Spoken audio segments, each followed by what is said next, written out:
एक आदमी से बात हुई है, वो कहता है वो गुल खान से बात करो, गुल खान कहता है वो फलां खान से बात करो, ये खान साहब ही नहीं मुकते। बिस्मिल्लाहिर्रहमानिर्रहीम, अस्सलाम वालेकुम। एमरा डिजिटल के साथ मैं हूं आपका होस्ट आदिल जमील। नाज़रीन, पाकिस्तान में आम आदमी के लिए ज़िंदगी गुजारना इंतहाई मुश्किल है। एक तरफ तो हुकूमती पॉलिसीज़ हैं, तो दूसरी तरफ जो निजी कंपनीज़ हैं उनकी अजादारी है।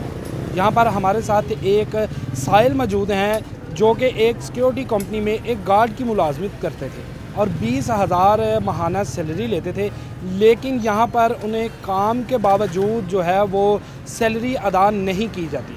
और यही मुलाजिम जो हैं अपने बच्चों का पेट इन्हीं सैलरियों से और इसी इनकम से, जो कि इनका वाहिद ज़रिया है, वहाँ से ये अपने बच्चों का पेट पालते हैं। मगर जो निजी कंपनियाँ हैं उनकी अजादारी जो है वो कायम है और ये अपने मुलाजमिन को जो है वो डराती है, धमकाती है और ज़लीलो ख़वार करती है जब ये मुतालबा करते हैं अपनी सैलरी का। आइए उनसे मज़ीद जानते हैं उनके साथ जो वाक़यात पेश आए और उनकी सैलरी को क्यों जो है वो दिया नहीं जा रहा। उसके बाद हम बात करेंगे कंपनी के ऑनर से और कंपनी की इंतज़ामिया से, और आपके सामने जो हक़ाइक़ हैं वो एमरा डिजिटल से आपके सामने लेके आएंगे। अस्सलाम वालेकुम। वालेकुम अस्सलाम। सर, ये मैंने इनसे पैसे लेने हैं, बहुत सारे चक्कर लगाए हैं और ज़रूरत से ज़्यादा ये परेशान करते हैं। और हम जब फ़ोन करते हैं इन नंबरों से तो ये हमारे साथ बड़ी उल्टी सीधी बातें करते हैं। लिहाजा हम चाहते हैं, हमारी अपील है कि हमारे साथ कोई न्याय किया जाए। अच्छा, कितने पैसे बनते हैं आपके? तकरीबन सर इनके पास 16,500 रुपया बनता है। 26 दिन के पैसे हैं और मेरी वालदा फौत हुई, हम गांव में चले गए। इन लोगों ने हमारे से बात करना, फ़ोन करना और कोई इनका हमारे साथ कोई इस किस्म की इन्होंने बात नहीं दोबारा की हमारे साथ। अच्छा, किसी और जगह पे आपने एप्लीकेशन दी किसी सरकारी अदारे को? सर लेबर कोर्ट में दी, लेकिन वहाँ से भी वो भी इनके साथ पता नहीं मिले हुए हैं कि क्या बात है। वहाँ पे भी चक्कर लगा लगा के हम परेशान हो गए ज़रूरत से ज़्यादा, और लास्ट ये रास्ता निकाला कि हम आपकी तरफ आएँ और हमने आपके पास ये रिक्वेस्ट की। अच्छा, तो इनकी तरफ से जब आप पैसे मांगने आते हैं, अपने लेने आते हैं, तो क्या जवाब दिया जाता है?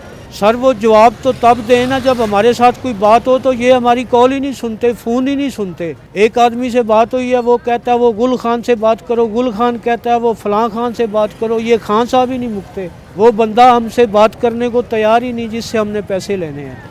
जी बिल्कुल, आपने सुना कि एक साहिल जो मजबूर है उनकी एक दाद रसी नहीं की जा रही, बल्कि यहाँ पर एक सवालिया निशान जो है वो हमारे अदारों पर भी है, जो ऐसी कंपनीज़ को जो कि अपने एम्प्लॉय का ख्याल नहीं रखती या उनकी सैलरी उनका बर वक्त अदा नहीं की जाती, कि उनको किस तरह से ये NOC जो है वो जारी किया जाता है। ये NOC जो सिक्योरिटीज़ कंपनी का है, बताता चलूँ कि होम डिपार्टमेंट की जानिब से मुकम्मल छानबीन के बाद जो है वो जारी किया जाता है। मगर यहाँ पर हमारे जो अदारे हैं उनकी कारकर्दगी पर भी एक सवालिया निशान है कि दाद रसी की बजाय उल्टा इनको टाल दिया जाता है, टाल मटोल से काम लिया जाता है। और यही वजह है कि हमारे मुल्क में जो अशरफिया है उनका जो एक कहा जाए कि हमारे लॉ पर या हमारे मुल्क के अदारों पर अपना दबदबा कायम है, लेकिन हमारे जो आम आदमी है, मुफलिस लोग हैं, उनकी जो दाद रसी है वो तो शायद उनको मरने के बाद भी नसीब ना हो। इसके साथ ही हम चलते हैं और आगे जाके जो कंपनी है उनसे बात करते हैं, आया कि इनकी क्या मसाइल है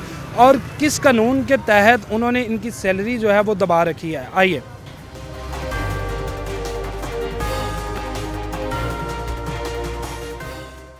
जी नाज़रीन, बिल्कुल इस टाइम हम जो है सिक्योरिटी कंपनी के ऑफिस के बाहर पहुंच चुके हैं। वेलविशर के नाम से अगर मेरा कैमरामैन दिखा रहे हैं आपको, ये सिक्योरिटी सर्विसेज हैं। सर क्या नाम है? मुजाहिद साहब। मुजाहिद साहब, ये एक साहिल हैं, आपके पास मुलाजिम थे, तो इनकी एक कंप्लेन है कि इनकी सैलरी जो है वो इन्हें नहीं दी जा रही। जब ये सैलरी लेने के लिए आते हैं तो इनको डराया धमकाया जाता है, इनका फ़ोन नहीं रिसीव किया जाता है। इसके बारे में आप क्या कहना चाहिए? सर जी, हम अभी इधर गाड़ी हैं, हम वो सुपरवाइज़र कहीं गया हुआ है, वो आ जाता है, आप वेट कर लें। किस सुपरवाइज़र से पैसे लेने? नीचे उनके नंबर लिखे हुए हैं, ये वो खान वगैरह जो वो तो हैं, आपको किस सुपरवाइज़र ने ड्यूटी पे लगाया था, उसका क्या नाम है? ये उनके नाम थे, ये नंबर। सर जी, आपको नाम कितने दिन ड्यूटी की है? गुल खान उसका नाम है। Even pharmacy Faisal town moon market के बिल्कुल सामने। किधर दफ्तर है उसका? 5 माह काम किया है। दफ्तर तो नहीं, यही हम पहले भी यहाँ पे आए थे, सुपरवाइज़र पे 3 दफ़ा हम आए थे। उसका नंबर मिलाना सर। जी, अभी तक जो यहाँ पर सुपरवाइज़र साहब हैं वो मौजूद नहीं है, और अमला देखा जाए तो एक गार्ड बैठे हुए हैं और उन्हें भी शायद पता नहीं कि इन्हें किसने लगाया है एक अदारे को। तो अभी जो है उनको उनसे बात करते हैं आपके सामने ही। जी बताइए। फिलहाल जवाब मौसू नहीं हो रहा, बराए मेहरबानी बस यही चलता है सर। गार्ड हैं। गार्ड है सर। हम वो सुपरवाइज़र जो है ना, ये सुपरवाइज़र और जगह का है, कंपनी यही है। वो ब्रांच इनकी ना मुख्तलिफ जगहों पे इन्होंने खोले हुए हैं दफ्तर। तो वो सुपरवाइज़र और है, वो आप वेट कर लें। मैनेजर भी आने वाला जो कंपनी का मालिक है, वो आप वो कंप्लेन आप कर दें, वो एक्शन अभी लेगा। अभी उनको पता तो नहीं ना मैनेजर को भी सुपरवाइज़र किसको पैसे दे रहे हैं। इस कॉलर ट्यून को अभी अपना बनाने के लिए *3 दबाएं। ये आप किसी वक्त भी कॉल कर लें, ये आपको रिसीव नहीं बाबा करेंगे। पैसे कितने हैं तुम्हारे? 16,500 26 दिन के पैसे हैं। अच्छा, ड्यूटी तुम अपनी मर्जी से छोड़ रहे हो? छोड़ नहीं, हमारी वालदा फौत हुई थी, हम अपने गांव चले गए थे। वापसी यहाँ तक आए हैं तो वहाँ पे ना वो फार्मेसी थी, ना ही ये लोग थे, और ना ही बाद में इन्होंने हमारे साथ कोई बात की है। कैसे हुआ था? इधर आए उधर ही इधर वो मून मार्केट मून मार्केट इधर तो नहीं आया था। इधर आया हूँ, 3 दफ़ा आया हूँ।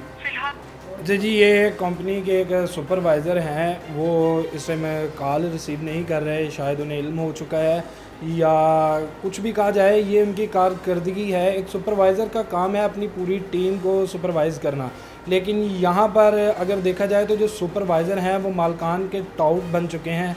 वो अपने ही कारकुन या अपने अहलकार कहा जाए या अपने जो साथी हैं उनकी भी बात दाद रसी के लिए फ़ोन तक उठाना जो है वो रिसीव नहीं करते।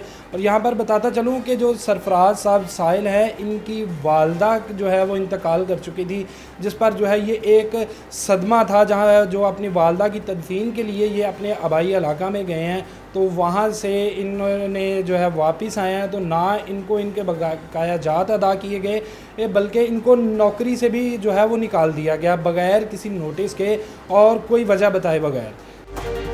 तो अब जो है हम उनके मालिक से है उनका नंबर लेते हैं और उनसे बात करते हैं, क्योंकि अभी जो ऑफ़िस का अमला है उन्होंने बताया कि अभी तक जो मालिक हैं वो नहीं पहुँचे। तो मज़ीद उन्हीं से बात करते हैं। मुझे अपने मालिक का नंबर दीजिएगा।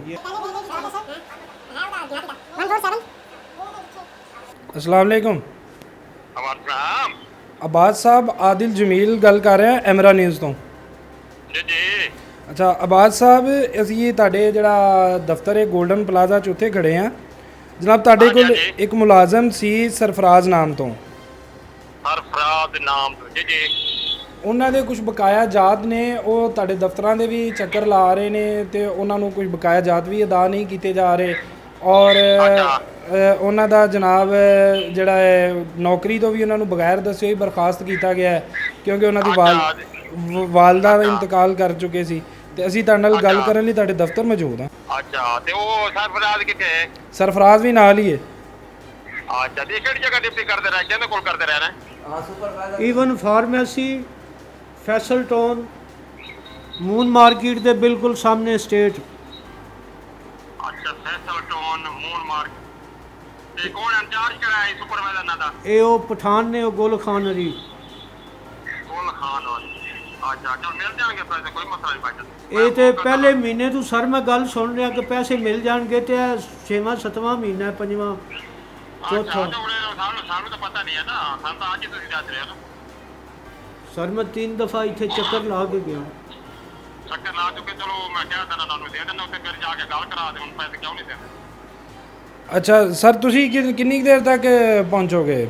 आपके पास थोड़े निकले हैं, आ जाना आधे घंटे तक इंशाल्लाह। ये तो हो ही निकले हैं दफ्तरों। जी, जैसा आपने सुना कि अभी हमने फ़ोन पर बात किया है, तो उनका यही कहना है कि जो मालकान हैं वो ख़ुद कुछ देर में यहाँ पर पहुँचेंगे।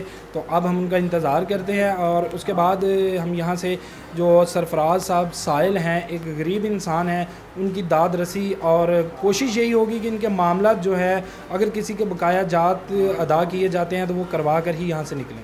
जी बिल्कुल, आप देख सकते हैं कि वेल विशर जो सिक्योरिटी कंपनी है उसके ऑफिस में हम लोग बैठे हुए हैं और जो ये उनके सुपरवाइज़र हैं वो ऑफिस पहुंच चुके हैं। तो उनसे बात करते हैं और उनसे जानते हैं कि क्या मसाइल हैं, क्योंकि यहाँ पर ऑफिस के अंदर बैठे अमला जो है वो ख़ुद को सरकार जानता है। और यहाँ पर जो मसाइल हैं ना सिर्फ हमारे अदारों के बल्कि हमारी जो निजी कंपनीज़ हैं उनके भी यही मसाइल हैं। और ये सिक्योरिटी सुपरवाइज़र जो हैं इस अदारे के वो यहाँ पर पहुँच चुके हैं, उनसे बात करते हैं और मज़ीद उन्हीं से जानते हैं। अस्सलाम वालेकुम। वालेकुम जी जनाब। अच्छा जनाब, ज़रा 2 मिनट खड़े होकर गल कर लेना जी। ये अखलाकियत होंदी है कि जिसले खड़ा होवे नाल जी। अच्छा मैनू ਇਹ ਦੱਸੋ कि एक ਤੁਹਾਡਾ ਜਿਹੜਾ ਅਹਿਲਕਾਰ ਸੀ ਸਿਕਿਉਰਿਟੀ ਗਾਰਡ ਸੀ ਇਸ ਅਦਾਰੇ ਦਾ ਤੇ ਇਹਨਾਂ ਦੀ ਵਾਲਦਾ ਜਿਹੜੀ ਹੈ ਉਹ ਵਫਾਤ ਪਾ ਚੁੱਕੀ ਸੀ ਜਿਸ ਤੇ ਇਹ ਗਏ ਨੇ, ਬਜਾਏ ਇਸ ਦੇ ਕਿ ਅਦਾਰਾ ਇਹਨਾਂ ਦੀ ਦਾਦਰਸੀ ਕਰਦਾ ਬਕਾਇਦਾ, ਬਲਕਿ ਇਹਨਾਂ ਦੇ ਜਿਹੜੇ ਬਕਾਇਆ ਜਾਤ ਸੀ ਉਹ ਵੀ ਦਬਾ ਲਏ ਗਏ ਨੇ। ਇਸ ਬਾਰੇ ਕੀ ਕਹਿੰਦੇ ਜੇ, ਕਿਉਂਕਿ ਤੁਹਾਡੇ ਜਿਹੜੇ ਮੈਨੇਜਰ ਸਾਹਿਬ ਨੇ ਜਾਂ ਮਾਲਿਕ ਨੇ ਉਹਦੇ ਫੋਨ ਸੁਣਨੋਂ ਵੀ ਗਏ ਨੇ, ਉਹਨਾਂ ਨੂੰ ਬੇਸ਼ੁਮਾਰ ਕਾਲਾਂ ਕਰ ਚੁੱਕੇ, ਉਹਨਾਂ ਨੇ फ़ोन भी रिसीव नहीं किया। नहीं वो तो बिल्कुल देने चाहिए, उसका हक है जो ड्यूटी की जाए ना। चलो अपने अपनी तरफ न दे, उसको जो दिहाड़ियाँ देने जो तनख्वाह है वो तो बनता है, हक बनता है, उनको देने चाहिए। ਇਹ ਤਾਂ ਤੁਸੀਂ ਕਹਿ ਰਹੇ ਹੋ ਜੇ ਦੇਣੇ ਚਾਹੀਦੇ ਨੇ, ਲੇਕਿਨ ਅੱਜ ਤਕਰੀਬਨ 8 ਮਹੀਨੇ ਬਕੌਲ ਉਹਨਾਂ ਦੇ ਕਿ 8 ਮਹੀਨੇ ਦਾ ਵਕਤ ਜਿਹੜਾ ਗੁਜ਼ਰ ਚੁੱਕਾ ਹੈ, ਹਜੇ ਤੱਕ ਦਿੱਤੇ ਨਹੀਂ। ਜਿਸਲੇ ਉਹ ਪੁੱਛਦੇ ਨੇ ਉਹਨਾਂ ਨੂੰ ਡਰਾਇਆ ਜਾਂਦਾ ਹੈ, ਧਮਕਾਇਆ ਜਾਂਦਾ ਹੈ, ਉਹਨਾਂ ਨੂੰ ਨਾ ਨੰਬਰ ਰਿਸੀਵ ਕੀਤਾ ਜਾਂਦਾ, ਕਿਉਂਕਿ ਮੈਂ ਵੀ ਕਾਲਾਂ ਕਰ ਚੁੱਕਿਆ ਆਪਣੇ ਨੰਬਰ ਤੋਂ ਤੇ ਕਾਲਸ ਰਿਸੀਵ ਨਹੀਂ ਕਰ ਸਕੇ। ਇਹਦੇ ਬਾਰੇ ਕੀ ਕਹਿੰਦੇ? नंबर तो जो उठाना चाहिए, नंबर किसी के भी है जो एमरजेंसी भी हो सकती है, बस कॉल तो रिसीव करनी चाहिए। ਅੱਛਾ ਕਾਲ ਰਿਸੀਵ ਕਰਨੀ ਚਾਹੀਦੀ। ज़रा ਤੁਸੀਂ ਉਹਨਾਂ ਦੇ ਸੁਣਿਆ ਕਾਰੇ ਖਾਸ ਦੇ ਨਿਆਜ਼ੀ ਸਾਹਿਬ ਦੇ, ज़रा ਨਿਆਜ਼ੀ ਸਾਹਿਬ ਨੂੰ ਕਾਲ ਕਰਨਾ, कॉल कर लेना, कोई मसला उन्होंने मिला देना नंबर आगे समझते। ये बड़ा इशू इन्हों का कि ये मसला कि ये इन्होंने आदमी खड़े है किस की तनख्वाह। हाँ अच्छा थोड़ा की इशू है, की मसला है? मेरे 26 दिन की सैलरी बनती है। अच्छा 26 दिन पहले महीने की अच्छा 9 तरीक ਨੂੰ ਮੇਰੀ ਵਾਲਦਾ ਦੀ ਡੈਥ ਹੋ ਗਈ ਹੈ। अच्छा 23 ਨੂੰ ਉਹ ਬਿਮਾਰ ਹੋਏ ਨੇ। ਉਸ ਚੱਕਰ ਦੇ ਵਿੱਚ ਮੈਂ ਹਸਪੀਟਲ ਦੱਸਦਾ ਪੈਂਦਾ ਰਿਹਾ, ਲੈ ਕੇ ਜਾਣਾ ਲਿਆਣਾ ਆਣਾ। अच्छा ਔਰ ਉਹਨਾਂ ਦੀ ਜਦੋਂ ਡੈਥ ਹੋਈ ਹੈ ਇਹਨਾਂ ਨਾ ਮੇਰਾ ਫੋਨ ਚੁੱਕਿਆ, अच्छा ਨਾ ਕੋਈ ਮੈਨੂੰ ਕੋਈ ਐਡਵਾਂਸ ਦਿੱਤਾ, ਨਾ ਕੋਈ ਖਰਚਾ ਤੱਕ ਨਹੀਂ ਦਿੱਤਾ। अच्छा ਉਦੋਂ ਤੋਂ ਲੈ ਕੇ ਅੱਜ ਤੱਕ ਇਹਨਾਂ ਨੇ ਕੋਈ ਮੇਰੇ ਨਾਲ ਰਾਬਤਾ ਹੀ ਨਹੀਂ ਕੀਤਾ। अच्छा काम नहीं ਦੂਸਰੇ ਤੀਸਰੇ ਲੋਕ ਜਿਹੜੇ ਇਹਨਾਂ ਦੇ ਆਸ-ਪਾਸ ਕੰਟੈਕਟ ਨੇ ਉਹਨਾਂ ਨੂੰ ਕਹਿੰਦੇ ਨੇ ਅਸੀਂ ਇਹ ਬੰਦਾ ਚੁੱਕ ਕੇ ਸਵਾਤ ਲੈ ਜਾਣਾ, ਉੱਥੇ ਇੰਜ ਕਰ ਦਿਆਂਗਾ, ਉਹ ਕਰ ਦਿਆਂਗਾ। ਅਸੀਂ ਇਹਨਾਂ ਕੋਲ ਮਜ਼ਦੂਰੀ ਕਰਨ ਆਏ ਆ, ਇਹ ਉੱਥੇ ਬੰਦੇ ਗਵਾਹ ਕਰਦੇ ਫਿਰਦੇ ਨੇ, ਬਰਾਏ ਤਵਾਨ ਬਣੇ ਫਿਰਦੇ ਨੇ। तो हम इशू हल करवाने हैं, कोई मसला ना इशू हल करवा देने क्यों सवाल ਤੁਸੀਂ ज़रा ਇਹਨਾਂ ਨਿਆਜ਼ੀ ਸਾਹਿਬ ਨੂੰ ਕਾਲ ਕਰ ਲਵੋ। ਕਾਲ ਕਰ ਦੇਣਾ, ਮਿਲਾ ਦੇਣਾ ਨੰਬਰ। ਨਾ ਨੂੰ ਪਤਾ ਨਹੀਂ ਹੋਣਾ ਨਾ ਉਹ ਜਿਹੜੇ ਅਸਲ ਤੇ ਨਾ ਚਾਰ ਜੇ ਨੇ ਉਹ ਜਿਹੜੇ ਸੁਪਰਵਾਈਜ਼ਰ ਵਗੈਰਾ ਖਾਨ ਗੁਲ ਖਾਨ ਹੈ ਹਾਂਜੀ ਗੁਲ ਖਾਨ ਅਨਜਾਰ ਦੁਆਰਾ ਉਹਨੇ ਦੱਸਿਆ ਨਹੀਂ ਹੋਣਾ ਨਾ, ਤੁਸੀਂ ਮਿਲੋ ਮੁਲਾਕਾਤ ਤੇ ਆਓ। ਸਰ ਉਹ ਤਾਂ ਖੁਦ ਹੀ DIG ਬਣੇ। ਅੱਛਾ ਅਗਰ ਇੱਕ ਐਡੀ ਵੱਡੀ ਕੰਪਨੀ ਚਲਾਈ ਜਾ ਰਹੀ ਹੈ ਤੇ ਉਹਦੇ ਮਾਲਕ ਨੂੰ ਨਹੀਂ ਪਤਾ ਕਿ ਉਹਦੇ ਇਸ ਤਰੀਕੇ ਉਹਨੇ ਅਗਾ ਨਹੀਂ ਥੱਲੇ ਥੱਲੇ ਉਹਦੇ ਨਾ ਮਿਲਨੇ ਤਾਂ ਡਾਇਰੈਕਟ ਮੁਲਾਜ਼ਮ ਆ ਕੇ ਮਿਲਦਾ ਹੈ ਨਾ, ਉਹਨੂੰ ਕੀ ਪਤਾ ਬਈ ਇਹ ਬੰਦਾ ਕੌਣ ਸਾ ਹੈ, ਉਸकी बकाया जाते। स्पीकर ऑन करो। अस्सलाम वालेकुम। हाँ जी अपने कोई आया ना तो मीडिया नाल लैके तो कोई अपना उथे बकाया जात है किसी के, क्या नाम बताया? सरफराज नाम दा। हाँ तो उथे करते मून मार्केट फैसल टाउन तो गुल खान है तो अपना वो लाई रखा कि ना रज़ा खान कहते महीने तकरीबन 1 माह की तनख्वाह है, 7-8 महीने हो गए नहीं दे रहे। पहले महीने की तनख्वाह है। हेलो हाँ तो वो फोन करो ना, तनख्वाह दिवाओ बकाया जात ना। हेलो अस्सलाम वालेकुम।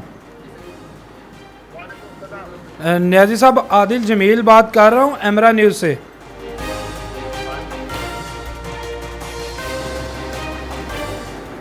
मुझे आप अभी बता रहे हैं, मुझे क्यों पता, मुझे बताते हैं वो। आप तक तो रसाई नहीं दी जाती तो किस तरह बताए जाते? मैं आपको अपने नंबर से फ़ोन कर रहा हूँ, आपने मेरा फ़ोन रिसीव नहीं किया, आप आया अपने मुलाजिम का फ़ोन किस तरह रिसीव करेंगे? नहीं मैं जो नंबर फील्ड नहीं तो मैं नहीं रिसीव करता। अगर आपका मुलाजिम साहिब हैसियत नहीं है तो वो कैसे आपको फ़ोन करेगा कि उसका नंबर आपके पास फील्ड नहीं है? मेरा नंबर मुलाजमों के पास है नहीं, मेरा नंबर सुपरवाइजरों को वो पार करते हैं, ये मुझे बता दीजिए। सुपरवाइज़र आपके धमकियाँ देते हैं कि हम आपको उठा के तो सवात ले जाएंगे, वो आप तक बात पहुँचाएंगे अपने मुलाजिम की? अभी आप आए तो बात पहुँच गई है मेरे पास। आपके ऑफिस में मौजूद हैं, आप आ सकते हैं? नहीं, मैं अभी तो नहीं आ सकता। जी। अच्छा, तो मैं बस उनसे बात तो कर लूँगा। आप मेरे को चेक पे लेके दे रहे, मैं आपसे बात कर लेता हूँ, पैसे दे रहे हैं। चलें जी, ठीक है। यहाँ पर बताता चलूँ कि जो सुपरवाइज़र हैं, मालिक के मुताबिक के सुपरवाइज़र उनको इतला देते हैं, तो ये वही सुपरवाइज़र है जो साहिल को धमकियाँ दे रहा है कि अगर दोबारा कुछ इस तरह का किया तो आपको उठाकर सवात ले जाएंगे। यहाँ पर बताते चलूँ कि हमारी शरीयत के अंदर हमारे नबी पाक सल्लल्लाहु अलैहि वसल्लम का कौल है कि मज़दूर की मज़दूरी उसका पसीना खुश्क होने से पहले अदा कर दी जाए। लेकिन यहाँ पर एक इंसान जो कि अपने बीवी बच्चों से दूर अपने लिए और उनके लिए रिज़्क़े हलाल कमाने की कोशिश करता है, मगर उसको जो उसका जायज़ हक़ है उसी से ही महरूम रखा जाता है और उसकी जो सैलरी है उसको दबा दिया जाता है। उसके मुश्किल वक्त में इंसानियत का तकाज़ा ये है कि अगर कोई बीमार है या किसी का कोई अज़ीज़, माँ से बढ़कर रिश्ता कुछ नहीं, लेकिन अगर माँ इंतकाल करती है तो बजाय इसके कि उसकी दाद रसी की जाए बल्कि उसकी जो सैलरी है उसको भी दबाया जाता है।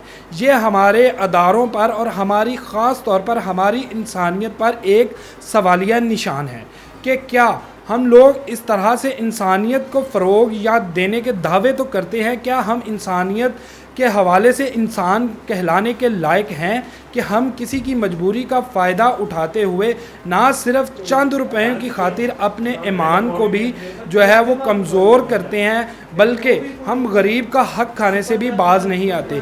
यहाँ पर जो एक सवालिया निशान है वो हमारे अदारों के ऊपर है कि लेबर कोर्ट और मुख्तलिफ़ अदारे जो कि हमारे वर्कर्स के लिए रखे जाते हैं, उनकी दाद रसी के लिए बजाय इसके कि उनकी सुनवाई होती, उनकी दाद रसी की जाती और उनके जो मुतालबात थे, उनका जो हक़ था वो दिलवाया जाता, बल्कि उसको मामले को भी इस कदर लटका दिया गया कि वो साहिल मजबूर होकर सड़कों और रस्तों पर धक्के खाने पर मजबूर है।